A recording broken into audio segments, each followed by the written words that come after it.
Welcome back to another episode of Talks Against the Grain, where we are your two hosts, Jefton and Trutha. And so today we've got some great, informative yet, against the grain kind of topics today. And I'm hoping that you all could help us talk through these topics because today is going to be super, super tough. So, the first topic at hand is, should Christians vocalize their politics? I'll go ahead and kick us off here. And I honestly believe that Christians should vocalize their politics in such a manner to where it educates, to the point where it can encourage someone in helping them understand why it is you believe the way you believe.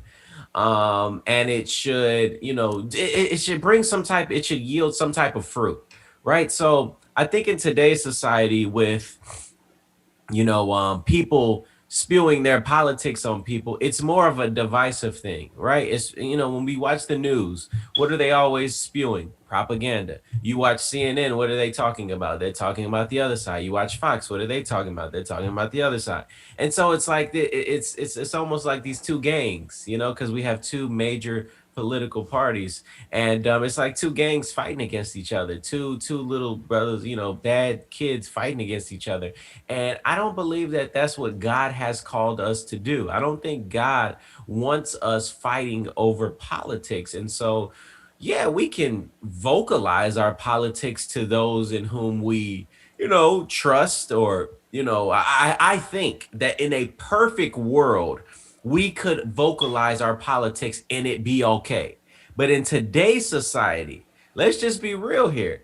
If you one side or the other, it's hard for you to really speak up in certain circles and, actually get your point across and someone receive it with love, with, genuine wantingness to, understand things. Like, that's hard in today's society, because if you say, yeah, I'm for this party, or yeah, I'm for that party, automatically biases appear, and automatically, things are attached to you and people look at you a certain way. And so, I mean, man, it's so hard in today's society. That's why, I keep up with these things. I made it an effort this past year to keep up with politics and, people's policies, and, watching both sides and independence for that matter. And as of lately, the talk has been, changing the political affiliations to be independent. From what I've been seeing, a lot of people have been, thinking that because of what's happened and what's transcribed, through the past few days here.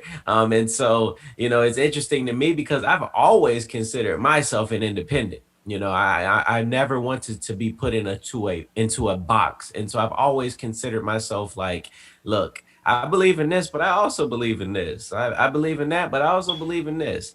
And so, I think Christians should be, but in this flawed world that we operate in, I don't think that it's truly easy to do sincerely, Hmm. especially with people that you don't know. I think Right. it's super hard. And so, that's sort of like my angle on it. Truth, what do you think on this topic of, should Christians vocalize their politics? Hmm. What do I think? I have some very closed off opinions when it comes to like vocalizing politics.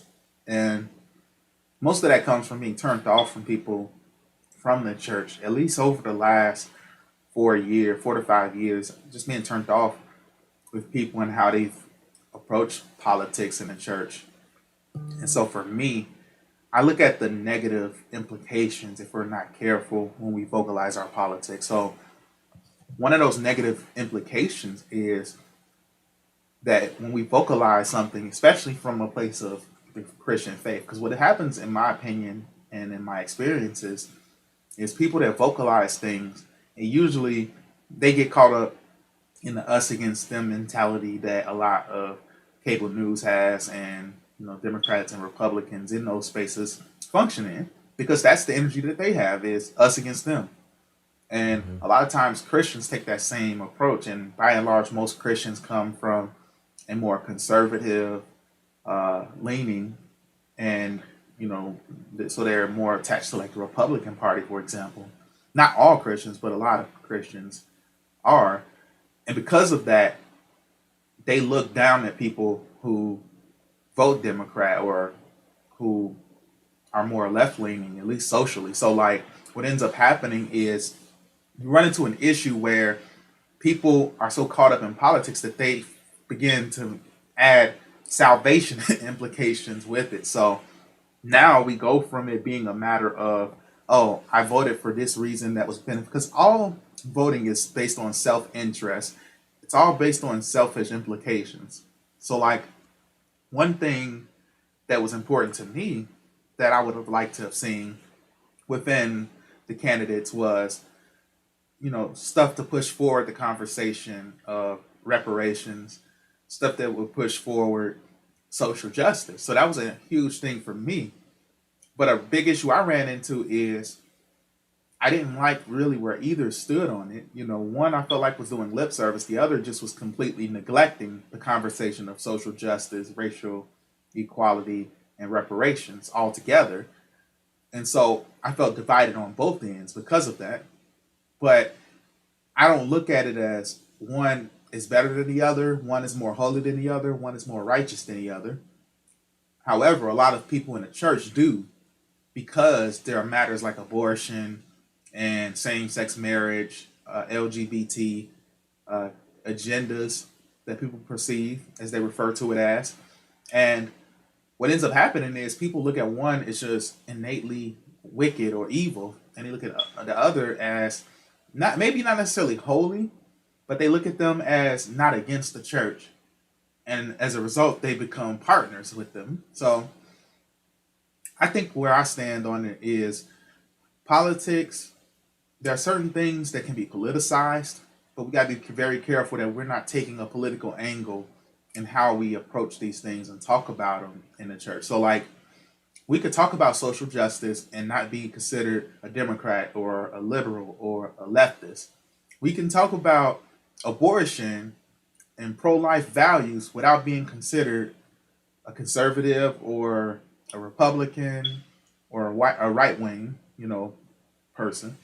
I feel like we can talk about those things in healthy ways without it having political affiliation, because I think everyone is nuanced. But what I think political affiliation and vocalizing our politics, what it does is it makes people paint us in a picture that may be based off of the worst version of a person from that party, or that is a person who has those views. So, like, I wouldn't consider every person that voted for Trump a racist, but there are people who aren't conservative, who aren't, supporters of the Republican Party, who do view all Trump supporters as having some level of internalized racism.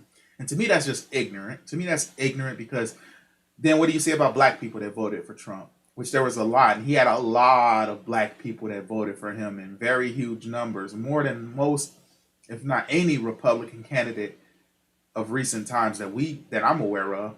And so it just gets really confusing when you start to do that.